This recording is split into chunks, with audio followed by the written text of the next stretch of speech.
This is Luke Payson for Fighting Stance Media, bringing you 3 fights to watch at Art of War AOW 6, which is this Saturday, March 10th at the Lanco fieldhouse. Obviously, no matter who I pick, I still want you to come out and watch the fights, support Pro-Ami MMA in Pennsylvania, and also Mike Bickens is a great guy, and Art of War is already on its 6th event here in under a year. And if you don't know a lot about Art of War or Mike Bickens, check out the interview I did with him a couple months back. He really goes into the whole formation of it and how it's been going in the first year. So check that out to learn more. But anyhow, my first fight to watch is the 125 flyweight amateur belt, which is going down between Brandon Davis, who's 6-1, versus Miguel Diaz, who's 2-1.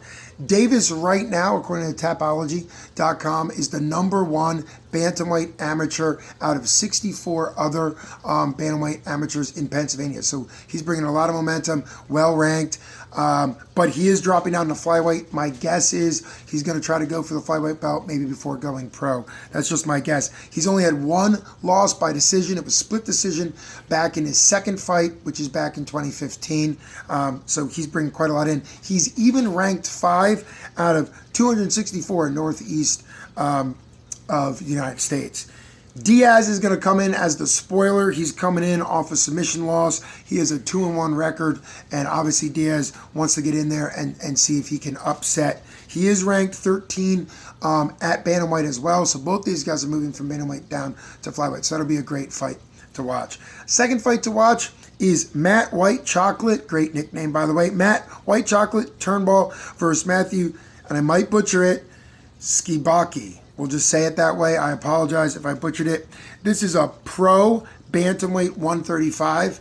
And interestingly, this is Turnbull White Chocolate's debut at pro. I always like watching guys going debut pro in the first couple pro fights because it really shows how they transition. The rules are different in Pennsylvania between amateur and pro, obviously. So he brings a 7-2 AMI record into his pro debut and actually is the current 135 amateur belt holder for AOW. He got that by a KO in round 1 in December of last year. So he comes in beautifully into his pro debut, so it'll be interesting to see how he transitions. He's currently ranked #2 in Pennsylvania as an amateur bantamweight and #12 in United States Northeast. Obviously, that starts over again once you're in pro. Your amateur does not tie over, but it's interesting to see his pedigree coming in. He has 3 subs and 1 KO, that belt winning as a KO. He's fighting Skibicki, which I hope is the last name, who's 1-0 as pro,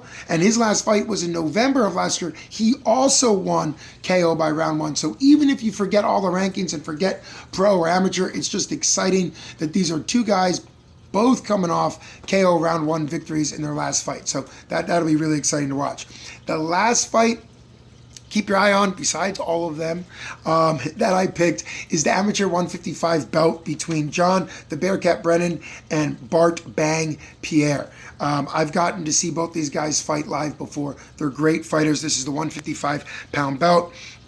John Bearcat has a record of 5-3. He fights out of Gracie 717. If you watch the preview video, you see him training a lot of stand-up with Zach Kelly. Zach Kelly is a pro, great coach, great athlete, who originally was supposed to be on this card and got injured. We wish the best to you, Zach, as you heal up, and thoughts and prayers as you come back quickly to be able to fight. But he's currently 4-0 and is really, really good in stand-up. So to see the Bearcat training with him for probably more than just stand-up, but for a stand-up, gives him definitely some good stand-up. But he's 5-3. He's the current champ.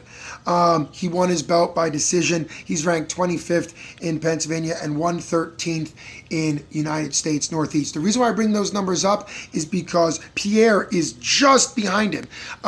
Bearcat is ranked 25th. Bearcat is ranked 26th. Bearcat is ranked 113 and Pierre is ranked 115. So if I've gotten confused on the names, they're just 1 ranking apart in Pennsylvania. That would have been more simple. Anyhow, Bearcat John Brennan has 4 decision wins, 1 KO win, and it'll be very interesting to see how he defends his belt. Pierre has got some really nice submissions. and also good striking. If you look at these two guys, Pierre looks a little bit more like the raw athlete, but it's always interesting to see how MMA fights go. It's not always the raw athlete that wins, but we'll see. He's 3-1, Pierre's 3-1, trains out of Grappling Nation, and I also saw Big O from Crush Crew in his corner, so he's got a lot of great grappling. He had one of the slickest transitions between an overhand right into a back take into a rear naked choke, and interestingly defeated Dwayne Shields by that rear naked choke, and Brennan defeated Dwayne Shields for the belt by decision. So they've both fought the guys. ABC in MMA doesn't really work, so I can't tell you because Pierre beat Dwayne in round 1 by submission. That means he's going to beat Brennan. I wouldn't say that. It's just interesting they both fought the same guy. This will be a great scrap to see. It'll be interesting to see how this goes down. So come check it out at the Lanco Fieldhouse March 10th this Saturday to see all of your favorite fighters and the up-and-comers and see how everything goes down. But those are my recommendations for 3 fights to watch. This is Luke Payson for Fighting Stance Media. Thanks for checking in.